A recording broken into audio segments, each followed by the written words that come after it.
Good morning, one and all. Hope everyone is staying safe and healthy during this uncertain time. My name is Leona. I'm a member of MASWO and a social worker from Thunder Bay, and I work with people with developmental disabilities. I take great pride in welcoming all of you on behalf of Malayali Association of Social Workers in Ontario to this session on Indigenous Heritage Month. This session is presented by MASWO in collaboration with the Kettle and Stony Point Health Services. To begin with, let's acknowledge the land we are in. In the spirit and intent of the Truth and Reconciliation Commission's recommendations, we acknowledge the traditional indigenous territories on which we gather at the beginning of all MASWO meetings. We would like to begin by acknowledging that the land on which we gather is the traditional territory of the Wendat, the Anishinaabe, Haudenosaunee, Métis, and the Mississaugas of the Scugog, Hiawatha, and Alderville First Nation. By learning, understanding, and acknowledging, we wish to pay respect to Turtle Island, Mother Earth, and to the rich Indigenous history of Ontario. We would like to bring into your kind attention that we also have some house rules. Kindly turn off your microphones and if possible, turn on the cameras. That would be really appreciated. If you have any questions with regard to this session, or you want to ask a question on behalf of somebody, kindly use the chat box for questions and comments. Also, letting you know that today's session will be recorded and archived in our social media platform. If you would like to share this with your colleagues, friends, or family, please feel free to do so. Now, I would like to invite Ashit Dev, the Executive Council member of MASWO. She is a registered social worker in Ontario and works with the I.S. St. Clair Home and Community Care. She will give us a brief overview of this session. Over to you, Ashit. Thank you, Leona. Hello and welcome to this session dedicated to honoring the Indigenous peoples of Canada. We celebrate the unique heritage, diverse cultures, and outstanding achievements of First Nations, Inuit and Métis people in Canada. In 2009, June was declared National Indigenous History Month, following the passing of a unanimous motion in the House of Commons. National Indigenous History Month provides an opportunity to recognize not only the historic contribution of Indigenous peoples to the development of Canada, but also the strength of present-day Indigenous communities and their promise for the future. Understanding Indigenous history is also about understanding the history of oppression and colonization, understanding how the dominant group used power to subjugate and eliminate communities and cultures over centuries, and how oppression is continued even in modern times through numerous institutions. We have seen the reality of Indigenous women and girls gone missing, and the reasons for the same largely remain unearthed. And we have seen how brutally the law enforcement bodies treat Indigenous and racialized people. It informs us that we have built our lives on their shattered dreams. Our structures are standing on their stolen land and on the graves of their children. This learning indeed is a traumatic experience, and it will continue to haunt us. As social workers, it is imperative for us to be able to understand the communities we serve in a more meaningful and deeper way, be more compassionate in our engagements, and be an ally in the fight against oppression and exclusion. After today's session, we hope that you are able to get a better understanding of what it was and still is like to be an Indigenous person in Canada, and how you as social workers can contribute to making this society safer and accessible to those that have been denied. Thank you.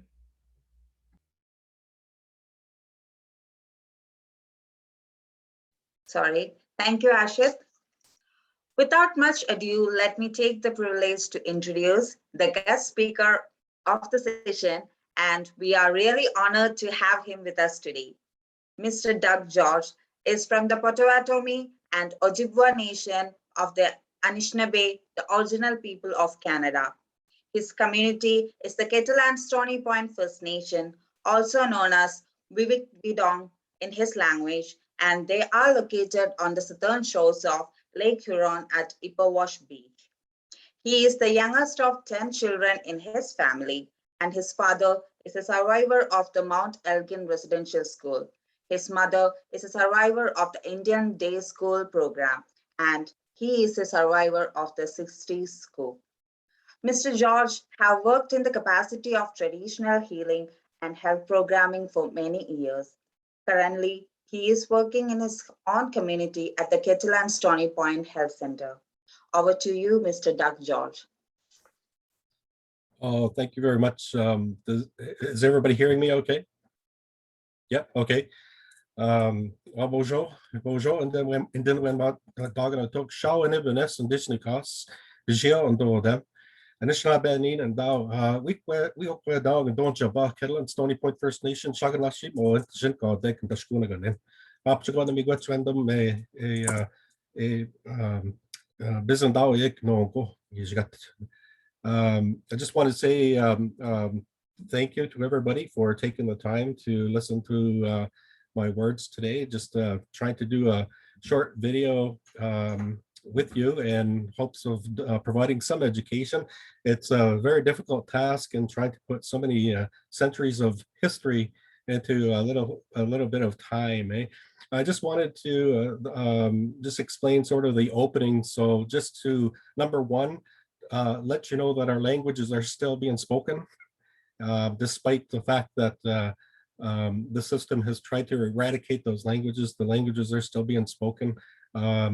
We still have our traditional and cultural practices that are still being practiced throughout Ontario, although albeit perhaps not as like as largely as they would have been had some of the tragedies that happened in history not happened, and our nations are spread all over both Canada and the United States. So like I just want to remind everybody that within the context of our thinking, the US-Canadian border is not there. We're not subject to that particular line in geography. So it's been a while since I've done a presentation, so I do have a PowerPoint presentation I'm going to try to share with you.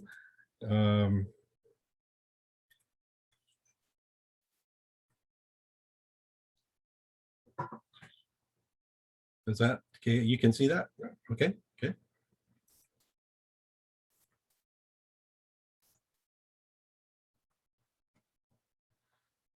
So we have approximately 650 separate nations of Indigenous people living from the East Coast to the West Coast all across Canada. And so each one of those nations have cultural practices that are very close to each other and some very distinct from each other. And so one of the things that the Canadian government and the American government does is they generalize all of our nations into one group of people. And so that's the way we become known as Canadian Indians or American Indians, or some people I think on the other side of the earth call us Red Indians. So we're known by many different names, but most of those names are really overgeneralized, like everybody into one big category. So I just want you to know that there are over 650 separate nations across Canada. So I come from both the Ojibwe and the Potawatomi nations here in Southwest Ontario, and so which means that part of my family live on the American side. They come from the United States and also the Canadian side. And so the Potawatomis came up into my particular territory here. But they belong to the same group of, I guess it would be a political treaty they had with each other called the Three Fires Confederacy.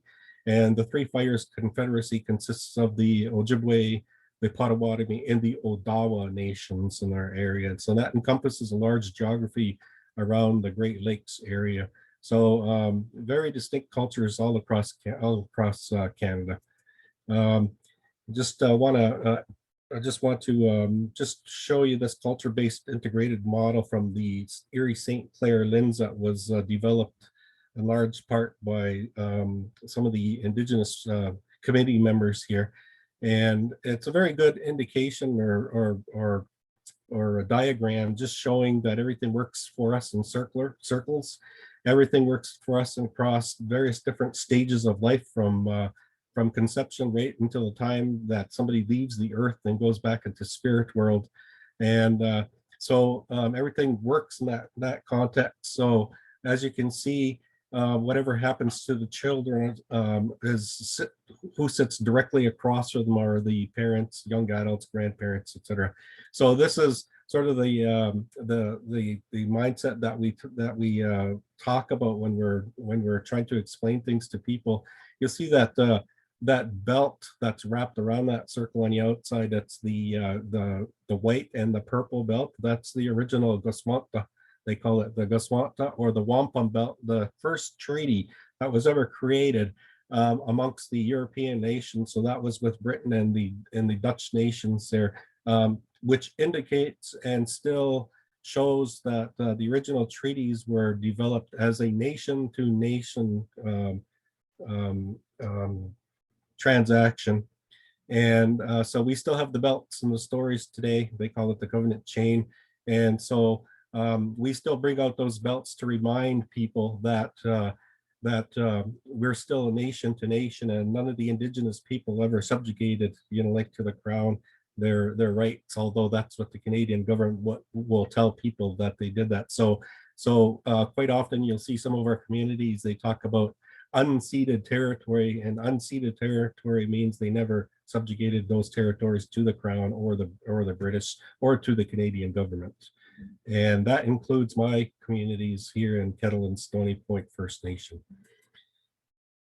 So I often ask, what do mainstream Canadians know about First Nation? I got to tell you, that's not much.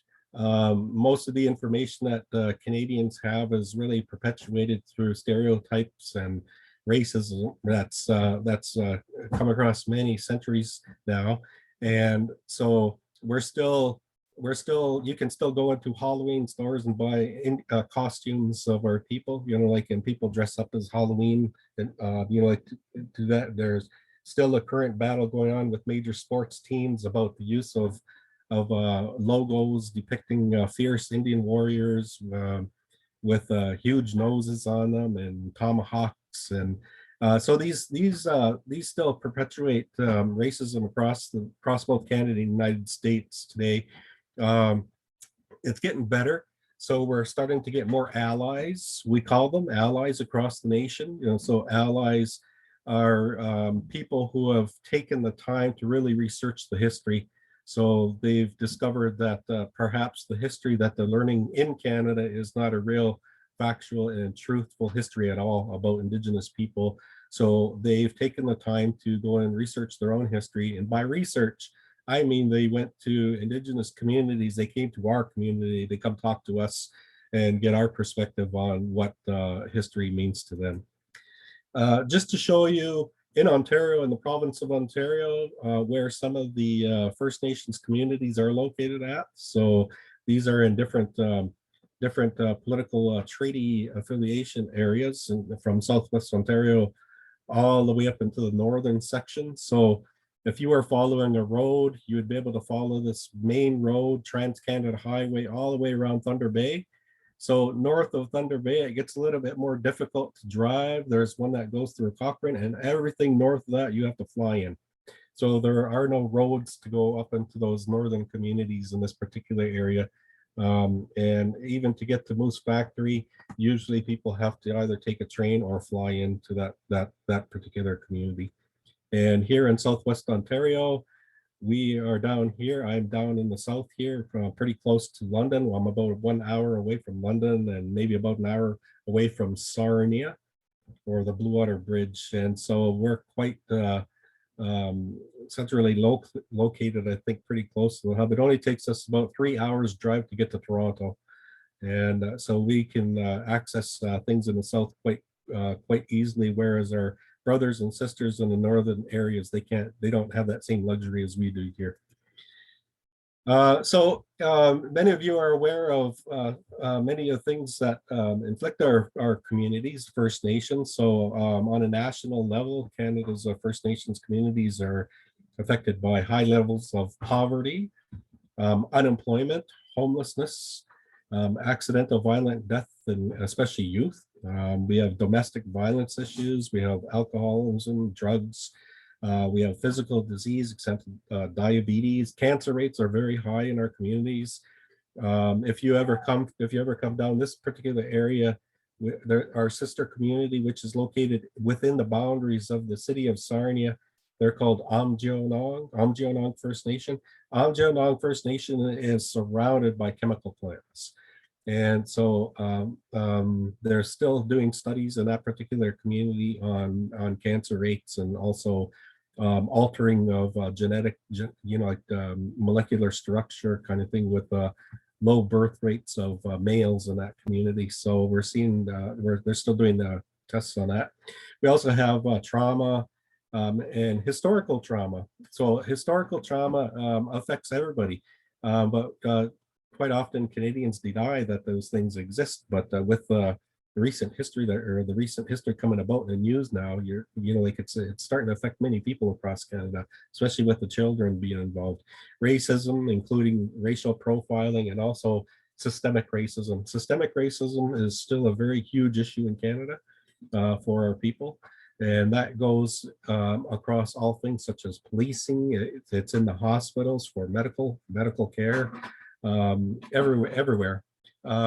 So still battling with the barriers that are over the loss of culture and language. And so a lot of those things are as a result of spiritual oppression. So the churches had created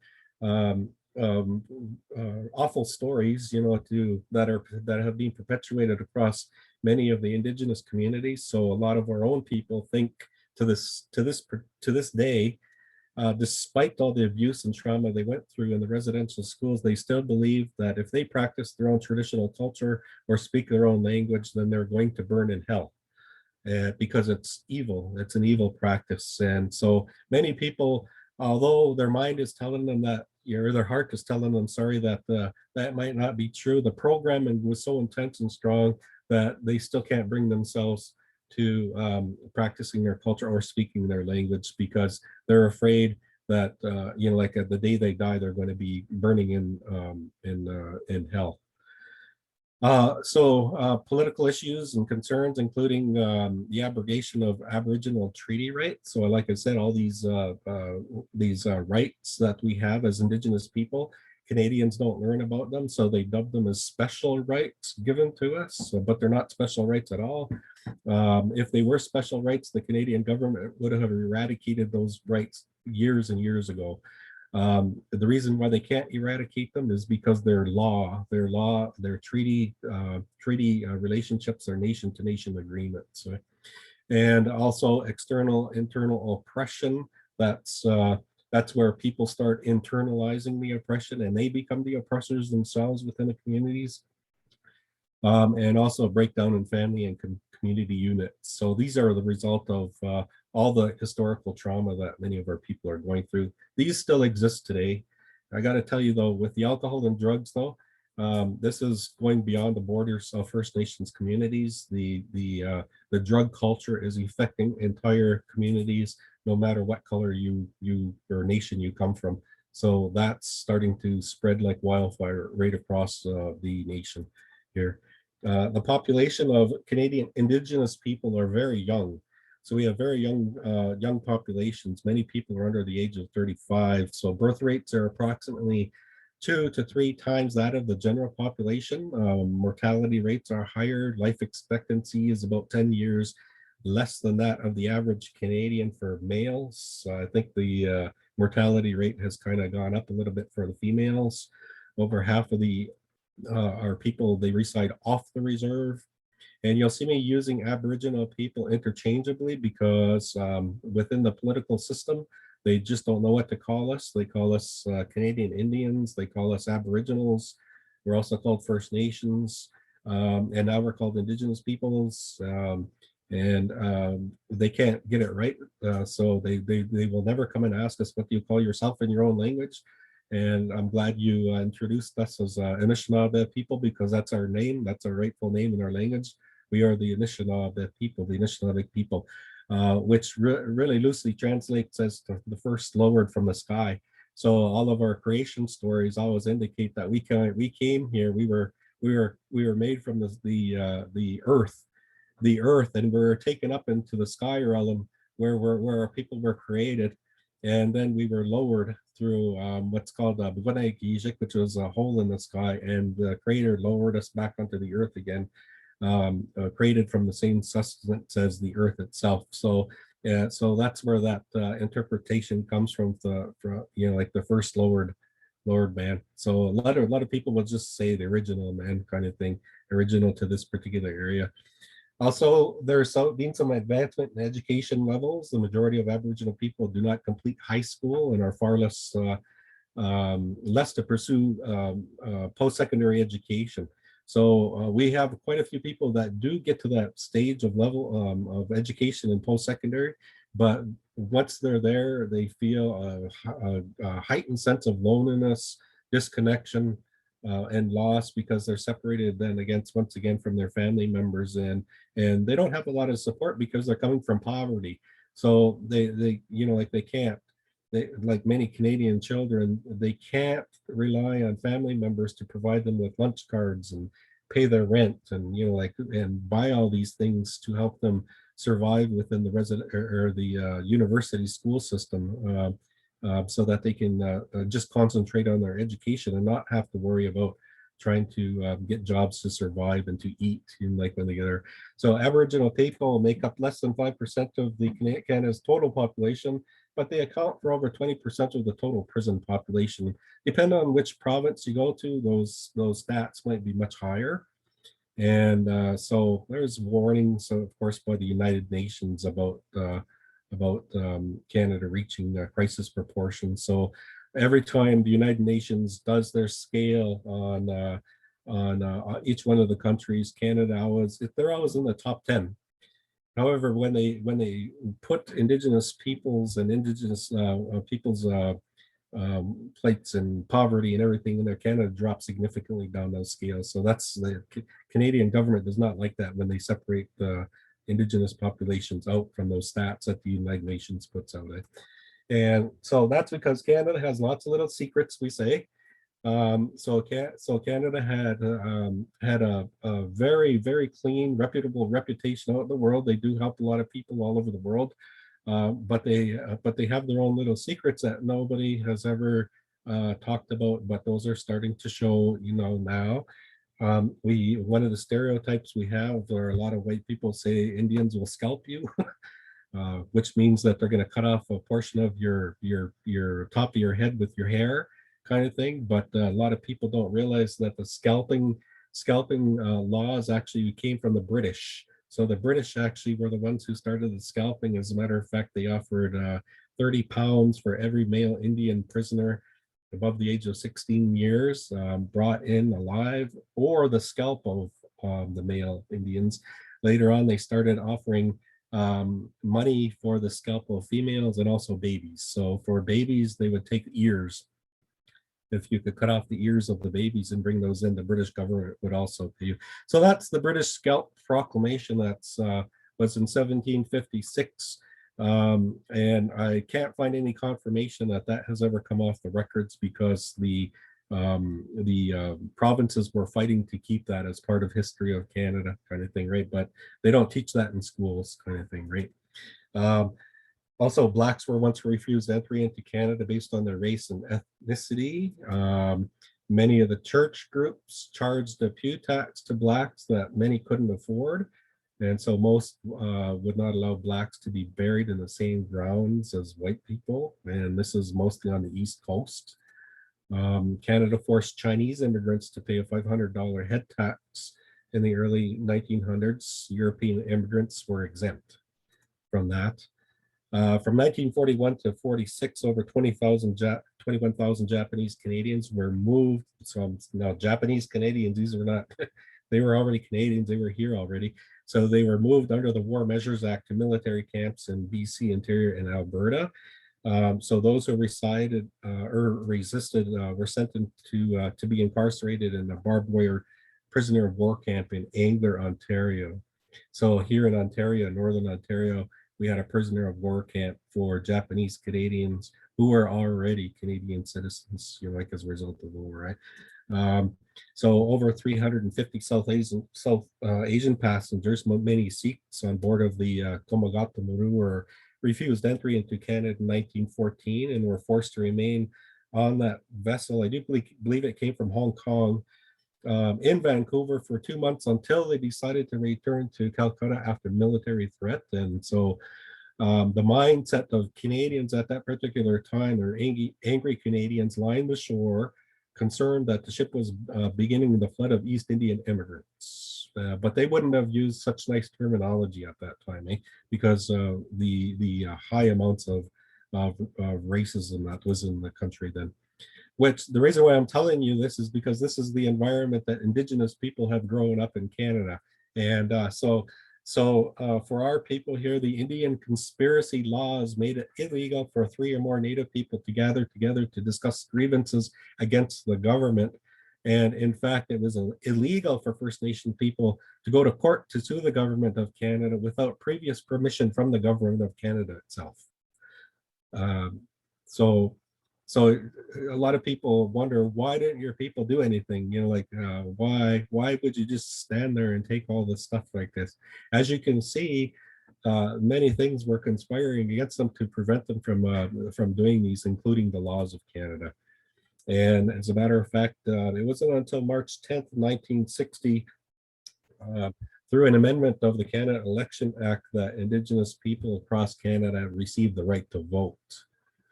So until prior to then, if you wanted to vote, you would have to give up your Indian status, treaty rights, and they call that enfranchisement, which means that you're no longer considered an Indian in Canada. Basically, you're a white person in a brown skin suit, I guess, So, but you had no special rights or recognition.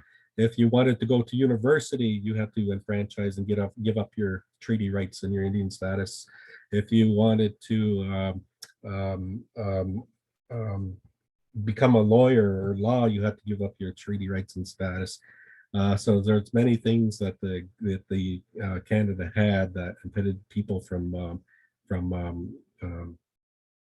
like helping themselves through this whole process.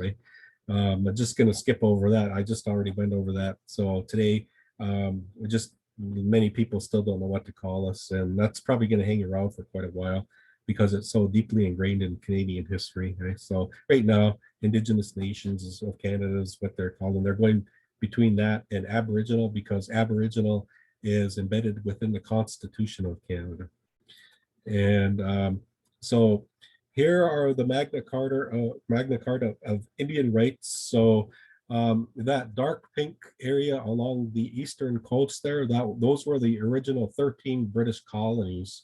And so First Nations across Canada and the United States had no idea about the big wars that were going on overseas between Spain, France, and Britain years and years ago. And so through those wars over there, they were also surrendering or taking over land bases or owned around the world. And so our First Nations people all in this total area who lived on Turtle Island had no idea that these things were happening and that there were large exchanges of land between these nations.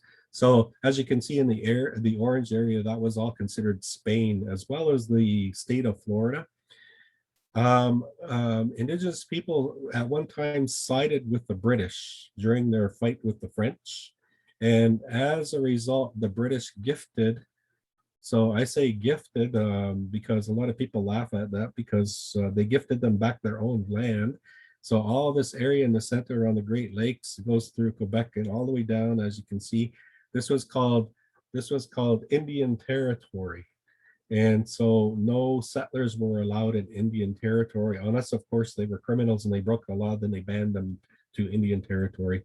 So that was from the Appalachian Mountains all around the Great Lakes. This was called Indian Territory. It was also embedded within the Treaty of Peace, or the Treaty of Paris, some people will call it. And so all these special rights that Canadians think Indigenous people have today, this is where those special rights actually come from. So it was a nation-to-nation treaty, like at that particular time. And so we've got the wampum treaty belts that we still have here. Now, the reason why we deal with wampum treaty belts is because our people, they come from oral languages, which means that they didn't really write things down all the time, but everything was story. And they used mnemonic devices such as treaty belts or beads to be able to recount vast amounts of information through story. And so if you come from oral cultures, you'll know that how important it is to have elders standing by, just in case you're telling the story wrong. So they would correct the storyteller, but they would also challenge the younger people to do those stories based on factual accounts. And if you also come from oral cultures, you will know that embedded within your languages are markers within a language, so that people who can understand your language know when you're actually telling a factual, truthful account, because you were there. And those markers are embedded right in your language. Also, they have markers embedded in the language to indicate that, so I hear, I wasn't there, but this is what I heard. And those are embedded and added on to some of the verbs that we have. In the United States, they didn't like the Loyalists, I guess, so much, the ones that were loyalists with the British. And so through the American Revolution, what they did was they started slaughtering many Indigenous people through the United States. And so these are some of the pictures of that you see, like with many of the Sioux Nation, like slaughtered all over the prairies. We've got hangings, and hangings that happened, mass graves where they buried people at that particular time. George General Custer acting on behalf of some of those military people in the States in history. Just a repulsion of those treaty agreements again, 1764. That was another treaty with the First Nations in our particular area. So those are treaty belts, once again, that were presented by the British Crown to Indigenous nations. Those are treaties that they created with the Indigenous peoples. That opened up settlement for white settlers into Southwest Ontario at that particular time. So our nations never ever did give up their treaty rights. They didn't give up their lands. They didn't give up their territories for water, etc. But somewhere along history, what was agreed upon in those accounts, they were all oral accounts. They didn't write them down, but they changed the history when they started to write things down. And when I'm saying they, I'm talking about the British Crown. So all these things started to affect our people with the reduction of land base. Our spiritual base was starting to be affected. Encroachment of colonizers within our territory. And so they started opening up their Indian residential schools now then in Canada. So in 1831, the Mohawk Indian Residential School was opened up in Brantford, Ontario, pretty close to where many of you live. And so today it's known as the Woodland Cultural Center. And so that was notorious for being one of the longest operated residential schools in Canadian history. And so my father went to a residential school. His name in our language was Sheyokabi. Sheyokabi is kind of describing the tides that come in and out of the water, like the water or the tides, they come in and out today. But his colonial name or English name was Melford George. And so him and his brothers and sisters attended this school, which was located just outside of London, Ontario. It's called they dubbed this the Mush Hole. So all residential schools were called mush holes. So in these particular schools, That's what they ate, this awful porridge. Porridge might be good for you nowadays, but the type of porridge they fed them back then was horrible. They said horrible. It was like watery. There was there's no milk. There's nothing in there. That's what they had.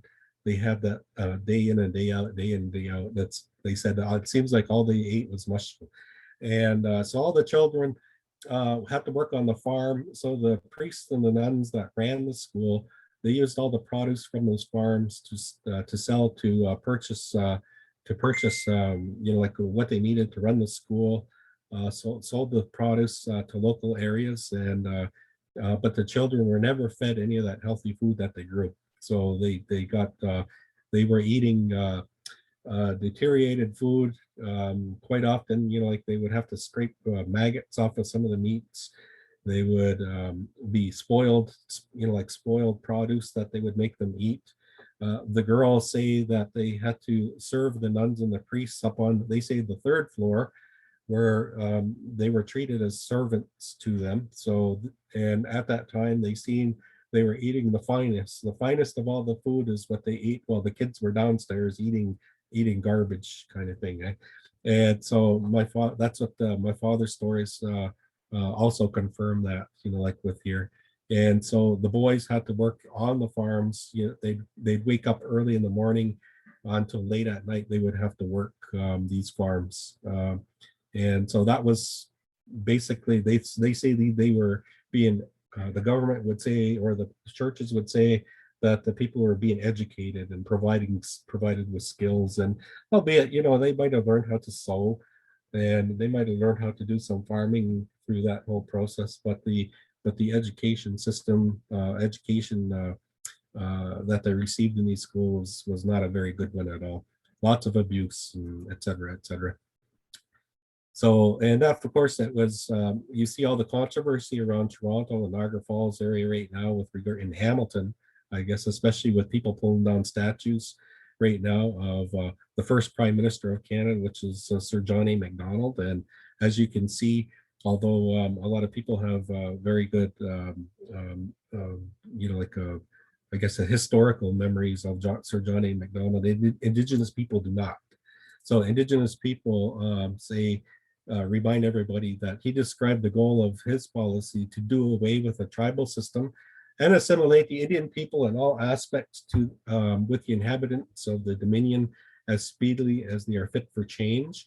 And in his words are recorded, I think we must, by slow degrees, educate generation after generation until the nature of the animal is changed by the nature of the surroundings. And so what Sir John A. Macdonald did was he initiated Sir Bagot, they call him, to go down to the United States, to the Carlisle Indian Residential School, to learn about their system and bring that back to Canada. And so that's what he did. And so he brought that report back to the government, and they started creating residential schools across there. So they passed an order in council regulating the operation of Indian residential schools. And so the first had already been established in 1863 by the Roman Catholics at St. Mary's Mission in British Columbia. And this is followed by a partnership between the federal government and the churches to operate those schools. So the churches eventually started competitions with each other. So we had the Protestants, which was the Anglican Church, the United Church, and also the Catholics. And they were going through all of the territories of First Nations across Canada, trying to establish these residential schools. And as you can see from the next map, these are all the locations of residential schools across Canada. And you're going to hear more about these residential schools within the coming days as they start searching the sites from that are at these residential schools. So there were reports earlier on. So Bryce report in 1907 had identified deplorable conditions in those schools. So Dr. Bryce, who in 1907 identified overcrowding poor construction, poorly qualified staff, limited monitoring and underfunding of the schools as key causes to high death rates. The government did little to prevent the deaths of children at these schools. I just want to emphasize the limited monitoring here, because so many horror stories from the children who are survivors of those residential school systems talking about the vast amount of sexual predators within those systems. They would come and get the children at night while they were sleeping, and so many of them fell victim to those predators within the residential school system. So it is ready. So this is Duncan Campbell Scott. So if you're a racist in Canada, Duncan Campbell Scott is one of your heroes. But Duncan Campbell Scott was a very evil man, like in terms of Indigenous history. So in his words here, it is readily acknowledged that Indian children lose their natural resistance to illness by habituating so closely in residential schools, and that they die at a much higher rate than their villages. They purposely and intentionally had put children together with other children in residential schools who had many of these diseases that they had no resistance to, including tuberculosis, mumps, measles, rubella, etc. So they intentionally put them together and into these rooms with the other children. And but he said, but this alone does not justify a change in the policy of this department, which is Canada, which is geared towards the final solution of our Indian problem. And so those are his words. And like I said, if you are a racist in Canada, and if you don't like the Indigenous people in Canada, Duncan Campbell Scott was one of the heroes of racists. And furthermore, he's notorious for saying, I want to get rid of that Indian problem. And so our objective is to continue until there is not a single Indian in Canada that has not been absorbed into the body politic, and there is no Indian question and no Indian department. So of course, we still have Indigenous people speaking their language. We still have Indigenous people spread all across across Canada, and we still have an Indian department. So his vision still goes on until the government starts doing things about that. You'd like to correct that, eh? So 1 in 5 children were sexually abused during their induction into the civilized world, aka, according to Duncan Campbell Scott, absorption into the body politic. And so all were negatively impacted in some way, either physically, emotionally, mentally, or spiritually. And based on the reports through some of the claims against residential school, legal action against residential school, these are from the testimonies of hundreds of former students whose lists of abuses they suffered at residential school. They include, but they're not limited to. There's kidnapping, so they were kidnapped from their families. There's beatings, including straps with flesh breaks, bleeding, and bruises. Needles pushed through their tongues as punishment for speaking their languages. Forced wearing of soiled underwear or on their head, or wet bed sheets on the body. So faces rubbed in human excrement. Forced eating of rotten or maggot-infested food. Being stripped naked and ridiculed in front of other students. Forced to stand upright for several hours, sometimes on one foot, until collapsing. And if you did collapse, then you would get a consequential beating with a ruler after that. And so you'd wonder why kids would do that, and why they would stand on one foot for hours. And once they fell over, then they would get that beating with the rulers from the nuns. Immersion in ice water, hair ripped from their heads, use of students in eugenics and medical experiments, bondage and confinement in closets without food or water, application of electric shocks, forced to sleep outside or to walk barefoot in winter, forced labor, sexually abused by priests, nuns, and teachers, including impregnation and murder of babies, and forced sterilization. So these are children that are in residential school system that are witnessing all these, and not only witnessing this, some of them are going through these. This is horrific, awful stuff that happened to them. And for my generation, this is my father's generation. And this not only is my father and my aunties and my uncle's generation, but it was the generation that was also before them and the generation before them. Because we have to remember that the residential school system has been going on since the 1800s. And the last school closed in 1996, I do believe it was, in Saskatchewan. And so these are the things that they've seen. These are the things that they seen could happen to you just for being who they were, just for being Anishinaabe people in Canada. And so if they went to residential school, they knew that this was going to happen. And according to, just remember the statistics that if you were an Indigenous person or an Indigenous child going into a residential school, your chances of coming out of that residential school alive would be 50%.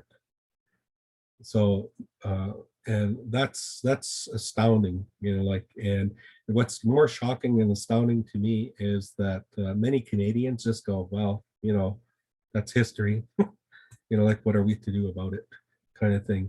And so I always say, as Indigenous people, we're always going to be the shadow that Canada doesn't want to see, the very things that Canada wants buried out of the consciousness of the nation, right? Canada doesn't want the world to know all of the dirty little secrets they hold. They don't want everybody to know about what they did to Indigenous peoples, right? Because they have reputations to keep around the world, like as saviors to other nations. However, Indigenous people they reflect that shadowy side of Canada's consciousness. So we're always going to remind people of that. Because it's a part of our history, it's a part of who we are, it's a part of who we become, it's a part of how our people have been shaped and defined now. So as we go forward, so as social workers, I understand that you're all social workers. So here's a little bit about the history of social workers in that regard. So social workers' reactions to residential school system. So despite the fact that reports of abuse as far as 1907, and the Joint Senate and House of Commons Committee recommendation that schools be abolished in 1948, social workers joined with the churches to vigorously advocate for the continued operation of residential schools in Canada in 48. So at the same time, social workers advocated for an extension of provincial child protection policies onto Indian reserves. And so there's a great mistrust, even to this day, built even against social workers within Indigenous communities. And so this is kind of giving you some context of why that is, because social workers were also implicated in the continuation of a lot of these traumas and abuses through Canadian history and Indigenous history relations. Just a couple of those photos at the bottom are from some of the monuments in our local area. So the one on your left is located in the Chippewas of the Thames First Nation, showing all the names of, on the one side of these, they have some of the traditional teachings. On the other side, they have all of the names that were recorded. So not everybody's names are on there. There's some children's names that were not recorded, some children's names that were missing. Those are only the records that they found of children that attended the Mount Elgin Residential School. The gentleman at the bottom right, kneeling down, reading that particular monument, that is a monument of all the children that were taken to residential school from one single community in Southwest Ontario on the Kettle First Nation, or the Walpole Island First Nation. So you can see from those monuments how is that not going to impact Indigenous people, right? How is it not going to impact Indigenous people like all across Canada? And Canadians constantly tell us, just get over it, get over it. I always say, like, how do you get over it? Right? Tell us, if that's the answer that Canadians have, get over it, get on with your life. How do you do that? How do you do that with so much trauma, inflicted across the nation, right? In 51, the Indian Act was amended to include Section 88, which extended the laws of applications to reserves and communities. So provincial laws were then extended into First Nations communities. And what this essentially did was this provided um, the provinces were now able to grant authority to the Children's Aid Society or child welfare authorities to move into Indian reserves or First Nations communities. And it was business at that particular time. So the federal government agreed to pay the provinces 100% of costs for services on reserve and 50% of costs for services off reserve. So you see, when it comes to business, then the child welfare agencies quickly went into business and start scooping up many children in the 60s and through the 70s and 80s and sending them off to communities where they weren't allowed to be placed with other Indigenous people. They were sent with non-Indigenous peoples throughout Canada. So this is a system I got caught up in the 60s because I was a young child in the 60s, and I was luckier than my brothers and sisters. I had a very nice foster parents pretty close over there to Kitchener, living on a farm kind of thing. But I eventually made my way back to the First Nations community. Like I said, I had very nice people. They were kind people, but I already knew my connections to home, and I knew my family. I knew who my mother and father and grandparents were. I even pointed out on the map where I was from. So they instill in that into you at a very young age, to watch out for that. Anytime somebody came to a house on the reserve, a social worker or anybody, all the children hid. We hid on the rooftops. We hid in the bushes nearby. We hid in the ditches because we knew that when they were coming, they're coming to take you away at that time. Some of my brothers and sisters didn't fare so well. They were also placed in separate non-Indigenous foster homes than I. And so they endured lots of suffering and abuse in those foster homes, including being made to be personal slaves for a family, doing all the housework, serving them at dinner. My sister was sexually abused, but the system didn't do anything about that particular abuse she suffered at the hands of her foster care system. And so my brother was also physically abused also quite extensively by his foster family. And so large numbers of people were there. There's still a lot of Indigenous people across Canada trying to find their way home. So many of them were taken to other countries, so lost. Their records were lost. They're just figuring out their locations where they were taken and bringing them. So there's many people out there who are still asking for help to find their relatives, from where they're from. I think one of the largest advocates out there with regards to what happened to them in the 60s scoop was Buffy St. Marie, the singer-songwriter in Canada. So she'll be able to tell you lots of stories on that and how she made her way back home to her people and her Indigenous roots. So basically the Children's Aid Societies across Canada had taken over where residential schools left off. And so they began abducting many children. And of course, as you can see, the when we talk about multi-generational grief and trauma for Indigenous peoples, we're talking about lots and lots of trauma that keeps hitting us through the systemic racism and the systemic barriers constantly. And those systemic racism barriers are still happening to this very day for Indigenous peoples. The racism that we still experience from Canadians is just never ending and horrific for some people.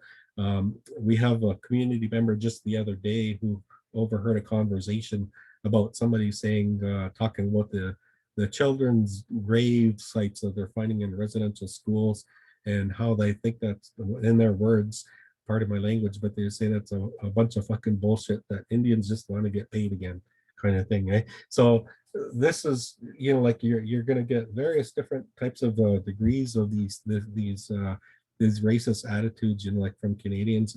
Whereas, like I said, it's getting better. We've got a lot of allies out there who are really listening and helping us through this whole process. There was one judge in Manitoba who did call it what it is, cultural genocide. It's taken place in a systematic and routine manner. So he recognized this might be important to you, though, as you're starting out here in Canada. So child welfare workers were overzealous in applying their authority.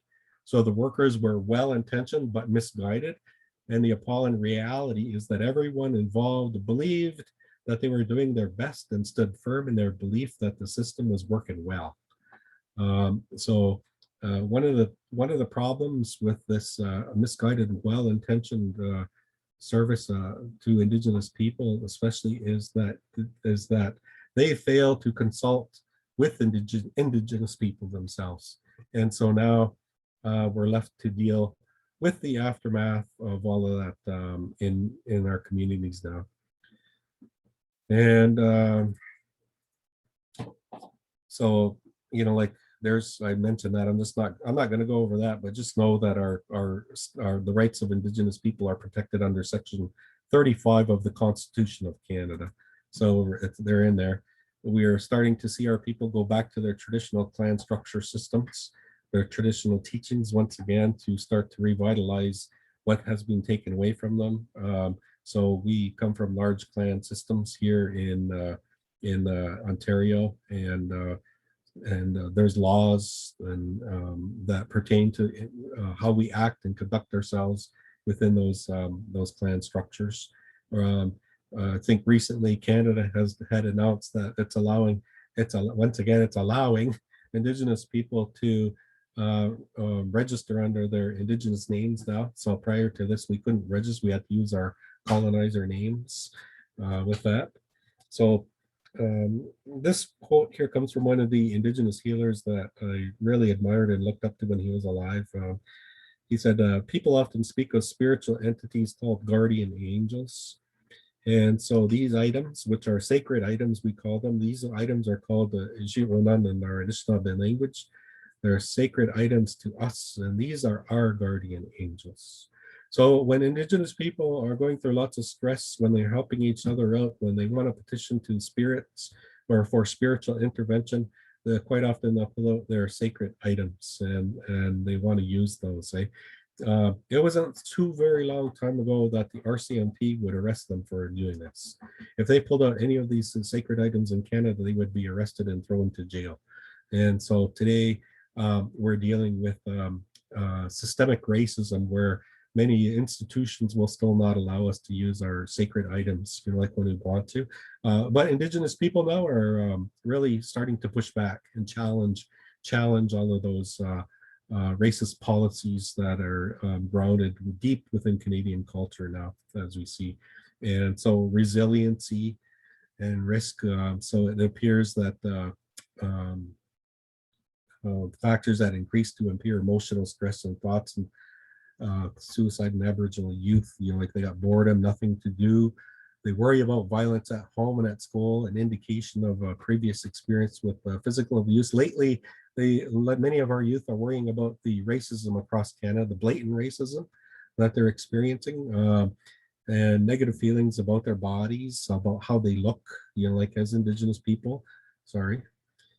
And also one of the factors identified by youth was strong family connectedness, which helped reduce a lot of that emotional stress. So when people are able to have strong family connectedness, then it helps them along. And usually that strong family connectedness comes through a reconnection of their family bonds through spiritual and cultural practices. And so the last part here was about the Truth and Reconciliation Commission. So, of course, this particular commission was established, I think, about 2014, 15, something like that. And they've spent hours and hours, and they put miles and miles and miles on going across Canada and talking to Indigenous peoples and talking to various other peoples about these calls to action that they finally recommended here. And so 94 of them are there just to help you out here. There's the structure of the calls to action. So to redress the legacy of residential school systems Child welfare is in sections 1 to 5. Education is in sections 6 to 12. Language and culture 13 to 17. Health 18 to 24. And justice is at 25 to 42.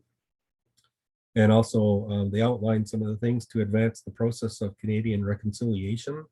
You've got the United Nations Declaration of for Indigenous people, the Royal Proclamation and the Covenant Chain. I kind of like briefly went over that with you about our treaty to treaty or nation to nation relationship with Canada. So I hope many of you, as you carry on with your professions here in Canada, never fall into that story about we have special rights in Canada. It's not special rights. These are nation-to-nation agreements. Like I said, equity in legal systems, National Council for Reconciliation, training for public servants, church apologies. So the Pope, the Catholic Pope did give a bit of apology at once, but now with the new residential school findings here, in which the churches and the government had denied all along, people are renewing claims for apologies from the current Pope over the stuff that the churches had denied to that. As a matter of fact, I think the churches were holding on to their belief systems that they did good for Indigenous children in Canada at that time. So museums and archives, missing children and burial information, commemorations, media and reconciliation, sports, business, and newcomers to Canada. So, like I said, I'm not too familiar on what they teach you about Indigenous peoples, but this is one of the recommendations that they have in the Truth and Reconciliation about we would call it truth. So one of our former prime ministers of Canada, his name was Stephen Harper, he quickly went to change and eradicate much of the history that was in the history books, and he changed the history to not so much favor, like you mentioned, Indigenous people within those historical contexts. So, and that goes into the education system to teach all young Canadians. So even all young Canadians across Canada are not getting the adequate and truthful history about what Canada has both done and accomplished with Indigenous peoples in Canada. So that is the structure of the calls to action right now. For social workers, I would encourage you to read the child welfare calls to action in sections 1 to 5. That's where a lot of social workers are mentioned in that particular one. If you have time, I would read the whole thing. And because all of these things are going to help in terms of trying to make change. So we must all do our part. So as part of our commitment to social justice, we all have a responsibility to be a part of the reconciliation process. So it doesn't matter if you're new to Canada, if you're here, welcome to Canada, because now just as a result of becoming a Canadian citizen, you're also going to be becoming a part of the treaty. So we're all treaty people. So everyone here in Canada is a part of those treaty processes that were made with Indigenous peoples at the very beginning of when settlers first came to this continent on Turtle Island. And so you basically have an obligation, I think, to learn about those processes and what they mean in terms of reconciliation. So what can you do to help? You might want to encourage meaningful and purposeful dialogues. I'm really glad that you've asked me to come and talk about this real quickly today. I'm trying to really rush through it, but trying to throw some of the important information out there. Raise individual, professional, and community awareness regarding the history and the future of First Nations people in Canada. When you start talking to non-Indigenous people, they don't want to hear this stuff. And so they want to quickly dismiss these things when you bring it up at committee meetings or when you bring it up at higher levels. So as good allies, we would hope that people would persist that these things get put back on the table and not forgotten, as they often do. Recognize the impacts of colonization, including residential school systems, the 60 scoop and discriminatory laws and policies. and the banning of culture, language, and ceremonies. So there's a reason why many of our people do not speak their language or they're not practicing their culture, and that's because of the torture that had been happening there. And the spiritual abuse still continues to this day through the church groups in Canada, and like deeming our culture as devil worship or evil practicing. So drawing attention to the effects of globalization and universalization of social work theories and practice, which so challenging even those social work practices as you go through them. Work towards respectful, meaningful relationships with both non-Indigenous and Indigenous people. So I would think that like most people would have to ground themselves where you are. So we have stories to tell, and our stories take us to a certain point, like within history, and we bring all those stories up, like to where we are now. So we have many non-Indigenous social workers who come to us, and what they do is they still are coming to us pretending that they know lots.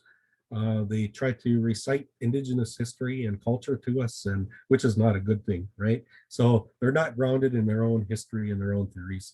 Work towards respectful and meaningful relationships. Promote the Truth and Reconciliation Commission's recommendations to effectively advocate for systemic change at local, community, and societal levels, and understanding Indigenous perspectives, right? So by that, we're one of the last things I want to tell you is that here in Southwest Ontario, this is the picture I showed you at the very beginning, like with the cultural based integration model here. At the very center of that brown photo, right at the very center of that wheel, is a bowl and a spoon. And they call that, there's a treaty. Indigenous people made treaties with each other also. And so the bowl and the spoon treaty is a treaty that was first made between the Anishinaabe, Mississaugas, and the Haudenosaunee, or the Iroquois people. And so this treaty was created after the French and Indian Wars. So, excuse me. Newcomers were incorporated into the treaty in 1764.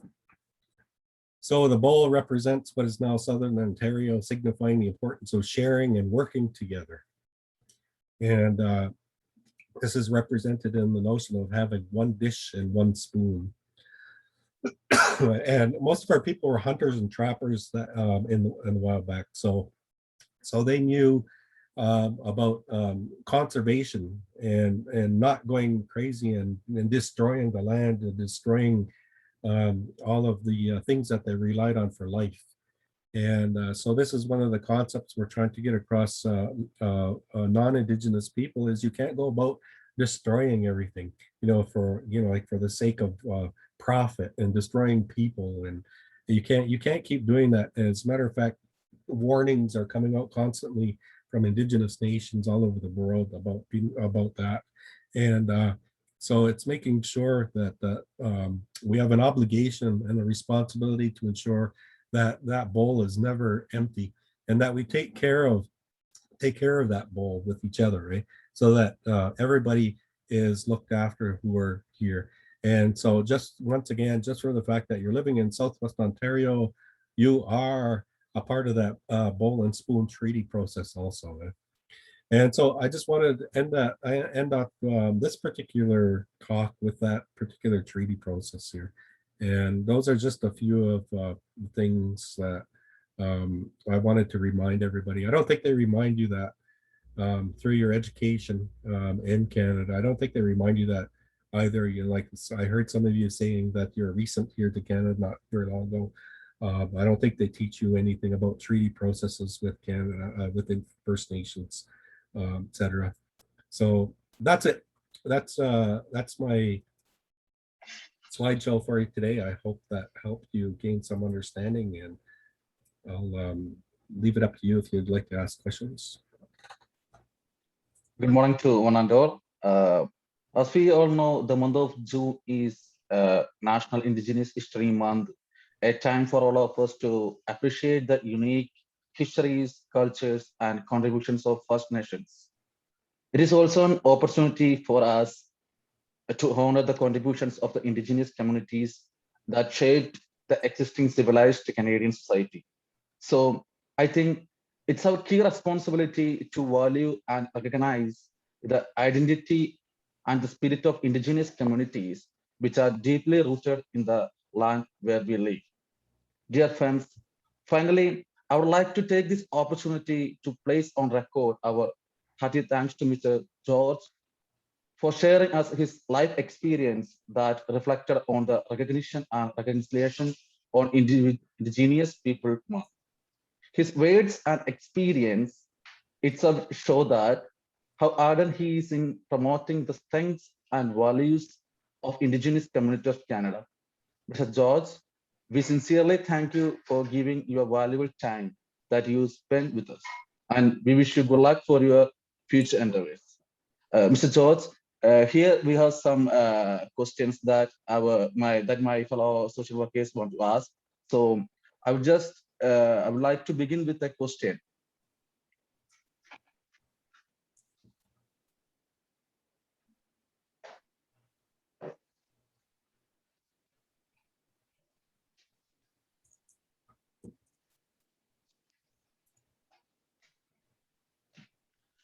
We would like to know more about who is responsible for inculcating the traditional values among your children. Is it purely a parental or a joint responsibility of the community? Well, it would be nice if it was a joint responsibility of the community, but I think because of what happened in Canada with regards to the attempt to totally eradicate our Indigenous culture and spiritual practices, that there's onus on both the province of Ontario and the Canadian government to continually help our Indigenous peoples to come up with various different methods to transmit that knowledge to our children, like in an effort so that it's not totally lost. Yeah. So we still rely on our Indigenous elders to be able to carry that knowledge forward to the children. Yeah. Thank you, Mr. George. As social workers from immigrant population, what can we do to serve Indigenous clients better? I think one of the things is to listen to them. Make sure that you're not judging them. If you can, learn about the history, the true history. One of the things I kind of tell people in the London area is that if you're listening to somebody, don't challenge them and say, no, that's not correct, that's not accurate, because people have various different truths of where they where they're at, what they believe on the inside. It's their own personal history kind of thing. So I think that's the very first thing, is to listen to them and support them and get them connected to the services that they require, kind of thing. Big for you is just to learn the truth. Learn the truth, and there's lots of misinformation that Canadians like to spread around the world. Yeah. Once again, thank you, Mr. George, for your valuable suggestions. To conclude this session, I would also like to extend my sincere gratitude to all the executive members of MASWO for arranging a day to celebrate and observe the Indigenous people. We all know that there are many efforts behind scheduling this webinar to make aware all MASWO members the importance of this auspicious occasion. So I express my sincere thanks to all the executive members of MASWO on behalf of new members. Finally, to one and all, we know that without its members, an association cannot exist or flourish. So I would also like to thank my fellow social workers of MASWO for spending your valuable time to realize the importance of the observation of Indigenous Peoples Month. Once again, thanking you all, I remain. Thank you. Thank you.